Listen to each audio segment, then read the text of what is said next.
show, guys. This is East Tennessee Music Scene on the Rise. I am Scott Thomas. I'm here with the guys from Belfast Six Pack, and we'll just start out with a quick introduction as to who's with me here. At the far end is... I'm Rusty, a.k.a. The Chief. I'm Brandon Bain. Justin Hageman. And Tony Pike. Justin forgot his nickname. They're not, a lot of them are not appropriate for TV, but Well, just stick with hippie. all right. How about That one works. All right. We'll go. All right. What we want to know here is basically about your band. So tell us a little bit about how you guys got your start, how you guys came together. We all got together in a band, Chrome Molly. We played together for about a year. Originally, myself, Chief, Keith Rudder, everybody knew him as Pirate, and Anthony Gunner. And we had issues, and so the whole band left. And we were kind of trying to, we knew we still had shows booked, and it was, the split happened because of shows. And, it was said that we weren't going to be playing the shows as that band. So we said, all right, we'll make a new band. So it was trial by fire for sure. You guys have shared the stage with some really well-known bands all across this area. Yeah, So we've had the chance to open for a lot of big, bigger name national acts over the last 5.5 years.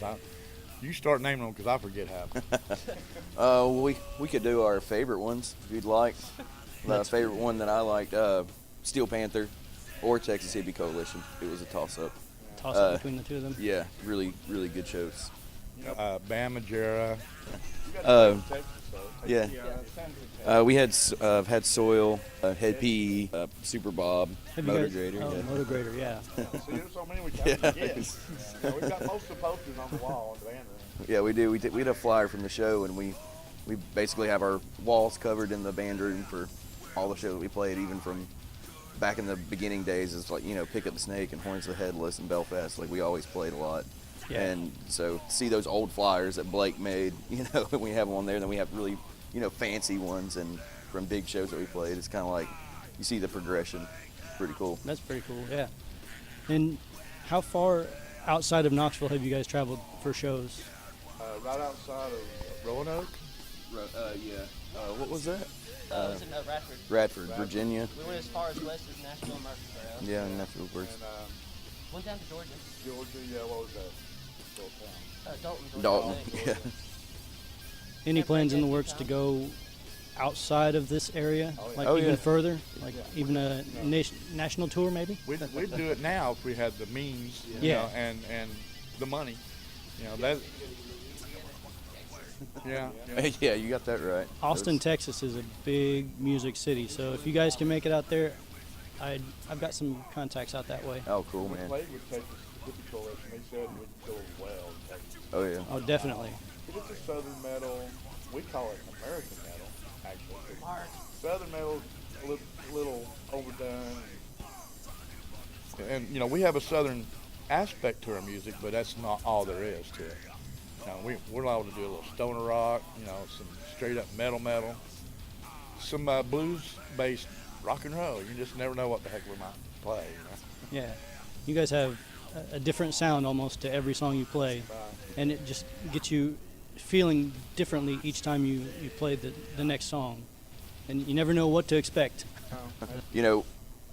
We made a point to ourselves thinking, we don't have to just stick to one thing. At one point or another in the show, regardless of what kind of music you like, you're going to like our show. There's going to be a song for you in the set. Whether if you like more of a, bluesy type style, or if you like a heavy style, or if you like Southern, we always try to have a good mix. And we really base it off of, kind of the bands that we're playing with for that show. But we'll always kind of throw one in there just for us. And You guys also have a really good stage presence. You have fun on the stage. You guys interact well together. this guy. This guy, I have never seen you on stage with a shirt on, basically. Well, he started You always for about 10 minutes. not. It couldn't even be that long. Yeah, it don't last long. Matter of fact, I'm surprised if he don't take his shirt off in the middle of this interview. Yeah. You almost don't look like yourself the way you're dressed right now. Without You your, need me to change it real quick? It's a little bit nipply outside. it's okay. That's all right. His It's all mama right. told him anytime he goes in the city, he has to wear a shirt. All Oh, right? okay. Yeah, He's following the rule. that's good. We go out of trailer park, doesn't mean drive bird trailer park with you, boy. Always a good idea. Keep your shirt on now. You take your shirt off if you want. If you feel comfortable doing it. Take my shirt off, put on a little bit over now, and gain a little bit of weight. Oh yeah. You guys would be scared if I took my shirt off, so I keep it on. That's why I wear it too. How many years of music have you guys collectively played? Like each person has been in music for how long? 43 years. 40? Yeah. You've been sticking with the guitar for the entire No, I 43 started years? out on saxophone in school band at 10. Okay, cool. And then I got my first guitar and amp and Judas Priest album when I was 15. So I was ruined from there on out. You know, just heavy metal. Blah, blah, blah. That's cool. I wish I could play guitar. One of these days, I tell myself one of these days, I've been doing that for years, that I'm going to learn how to play guitar. My fingers just won't move the way they need to. Well, neither did mine, and neither did his. Neither did anybody that ever, you know, you don't. Oh, hey, I can play guitar. It don't happen that way. Yeah. It takes a lot of pain and minimal, you know, just practice, much as you can practice. And anybody can learn to play to a certain degree. Period. You know, if it's Mary Had a Little Lamb, you know, you learn to play something. Most people can play Smoke on the Water. I hear that a lot. I hear that's a popular one. Oh, yeah. I started playing guitar when I was 12. Mine was, I got blacklight posters, blacklight. This was a birthday, and Behringer amp, Washburn guitar, and Kiss double platinum.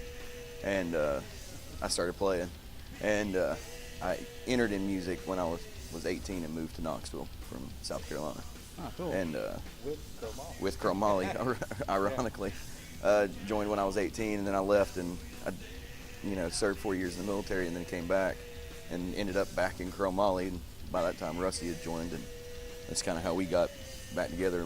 It's crazy how things played out and happened for us to be here where we're at. I know. Yeah, It's everything really happens for a crazy. reason, so yeah. It's very ironic. It is, and I mean, just I was in a band with Tony called Yeah. 1111, and we played at what was the Electric Ballroom then, show with Chromoly, and it was his.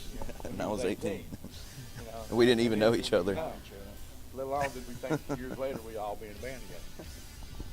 I think I started playing guitar roughly around 8 or 9, kind of like on and off. Started taking it seriously maybe about 14-ish. Did play trombone in the elementary school band there for a while, so I was like, my real interest into playing real music. So that rock and roll devil stuff. And play guitar in bands for a while, and I switched to bass, keyboard around 17, roughly around there. Pickup, started doing a little bit of percussion too. Cool. Playing a lot of other bands. Started out playing mostly reggae, and kind of like playing guitar with like dubstep DJs and stuff like that on the side, playing house parties and festivals like that. And this wasn't what I wanted to do, just kind of doing it. Yeah. And then I think I joined Theory of Thieves roughly about when they split and became Belfast. Originally I was in a band called Theory of Thieves, and they kind of fed it off 6 months later, and that's when I got the call from you guys to kind of join on here. Cool. Mr. TT? Yeah, I've got probably about 30 years experience. I started out with my dad back in '85, playing professionally in his bar. And then my first heavy metal band that I was in, I joined with Rusty in a band called The Guff. Yeah. And I just played on and off, with different people.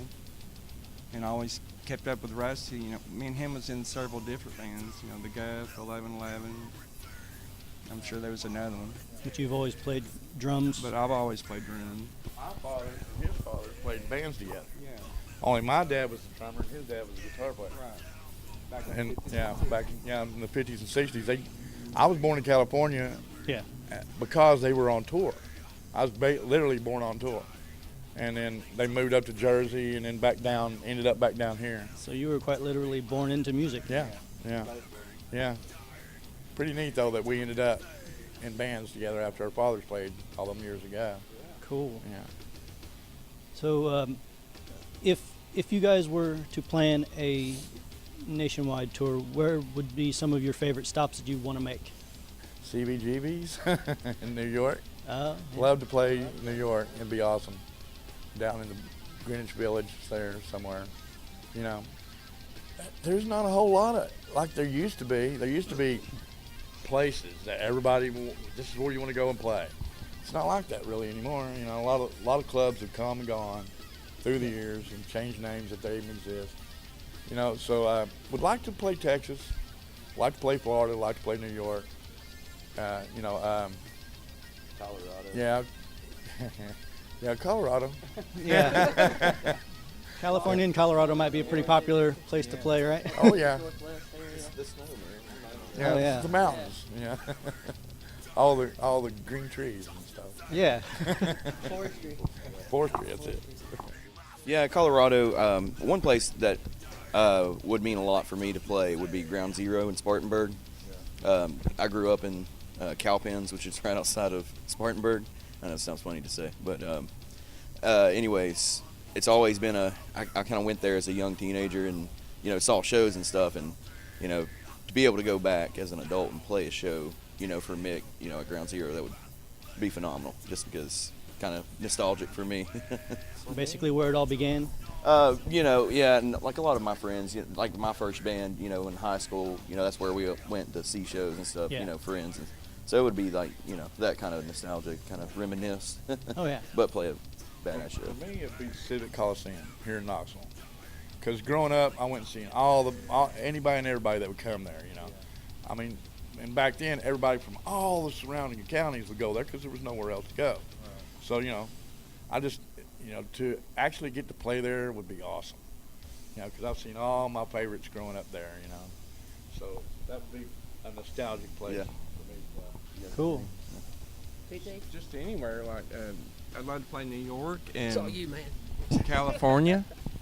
Pretend Just you're the weather. I'd love to for us just to travel around and get to play and do the things that we've always dreamed of doing, and that's play our music out, you know. Yeah, spread your love of music, Yeah. your style of music, Yeah. the way you guys present yourself on stage. I just like to play. Yeah, and as far as booking us, I mean, direct messaging or to our Reverb, whichever, and you can find our music. We're on, you know, all the media sites, iTunes, Google Play, you name it. You can hear us on iHeart. We're streamed, Spotify. I mean, so, and the music's out there, you know, or you can contact us if you want an actual CD, or you can order them online from CD Baby. So that'd be really good for people to contact you in the ways you just stated and get your music and hopefully spread your love of music through your songs to other people in other states. Yeah. We've been looking into getting an actual grassroots radio campaign going. Cheap, you know, it's about $3,000, $4,000, $5,000 to get a small little, getting played on so many radio stations, so many times a day, regular rotation, you know, and then possibly whatever cities that gets played in, going and playing those cities. So they'll at least think we're somebody because they've heard us on the radio. Yeah. We are somebody, man. We're people too. People kind of need to have heard you guys or heard something of you guys in order for you to get to other places. I mean, around here, basically everybody's heard of Belfast. Right. I mean, if you haven't heard of Belfast, you're just not from here, or you're not even part of the music scene in the area. But even when I moved here and I was searching for different bands to check out, Reverb Nation was the thing I did. And finding you guys and a host of other bands in the area was just the greatest thing out there for me. There's And then- way more bands in Knoxville than there are clubs to play in. Yes. You know, there's just a lot of bands. We're currently going through the great venue depression. Yeah. Well, we are currently right now at one of the best venues We do have in that. Knoxville. This is right our- back here behind us, Our one open saving chord. grace. Basically where we're going to be doing every one of these videos. So make sure you go online, look for them. They have a website, Facebook, all sorts of stuff. I believe they're even on YouTube. This is open chord. We are happy that they were allowing us to come in here and do these videos. We'll be doing these, recording every 2 weeks, posting as much as possible on our YouTube channel. East Tennessee Music Scene on the Rise is the name of the show. Come on down to Open Chord, check everything out. They've got bands almost every night of the week, except for Sunday. I believe they're closed on Sundays. Okay. So we also want to know about the story behind your band name. How did you come up with that name? What's the concept behind your thought process for the band name? Well, we were all kind of like throwing around different names, and this is really when we formed. We were trying to think of it. We split from Chrome Molly, and we got shows a couple weeks away, so we're like, well, what are we going to call ourselves? And Anthony Gunner, we had discussed around this idea of, we were trying to do, looking at wordplay and all this stuff, and he's coming up with all these crazy names, and ran across Belfast six-pack, and it was what it is a form of torture used by Irish mafia or mob. I'm not sure. Don't kill me if I said it wrong. Irish mafia people or mob people. I'm not sure what they prefer, but anyways, where they tie you to a chair and shoot you in the your elbows, knees, and ankles for you're basically become immobilized. They know people know you talk, or you die. So it's just a bad situation. They do it so that people, it's like marking. If you were a snitch, they give you a Belfast six-pack, and then later on, everybody knew you've been served a Belfast six-pack because. Yeah, you're obviously not doing much. Yeah. You're not playing tennis. Yeah. Oh yeah, or anything else for that matter. Well, that's look it up online. It's very interesting how and it turned to that, and we get asked all the time, well, where did you get that? I'll tell them, just go look it up because it explains it better than we can. We kind of just stumbled on it and all together and said it out loud and different accents, trying to see how it sounds. It just stuck. No, and we liked it, and we were like, that's pretty cool. So we just went with it, and we went into it with a clause too. Like if it doesn't, we don't feel like it. Right there at the early stages, we can tweak it. But we never really had to. It just took off. Cool. That's awesome. Yes. And you could also almost say that this Belfast six-pack is basically your music paralyzes people, like if you got shot 6 times in your joints. We don't want them falling down. Yeah, I mean. Oh no. Although there have been some blood in some of our shows. Head PE. Oh no. What was it? We were the openers, and it was us, Center Remains, and Head PE, right? What? Oh yeah, that was it. Yeah. Yeah, and so the opening band, and there's a circle pit, and guy gets his teeth brought to him on a piece of cardboard. It's like, no, the Bowery. And he was like, found your teeth, man. Like, they brought it to him. It was like,